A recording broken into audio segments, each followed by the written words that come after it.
lidt mad her. Vi skal have boller i selleri og kartofler og rødbeder.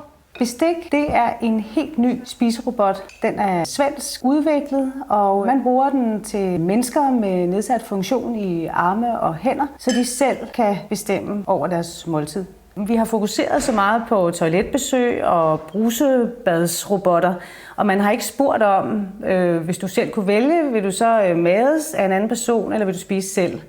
Og det viser sig jo, at det er meget intimt og krænkende for mange at blive madet. Så Laurits, et par kartofler. Vi som plejesektor kan bruge bestik som et hjælpemiddel for de borgere, der ikke selv kan føre skeen op til munden, men stadig har deres forstand i orden, fordi der er nogle knapper, de skal kunne betjene. Og når du har fået noget på skeen, så trykker du på den røde.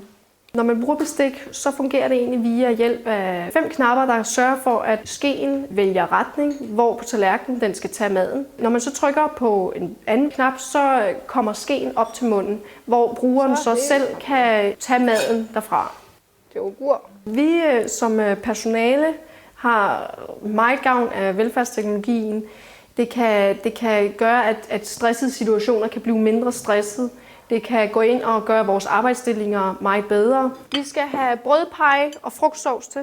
Mit medlemskab af WelfareTech har betydet rigtig, rigtig meget. Jeg skal ind på et helt nyt marked med et helt nyt produkt. Og der har de så forskellige eksperter på forskellige områder, som arbejder meget tæt med en. Og det synes jeg er uvurderligt for sådan en lille virksomhed som min.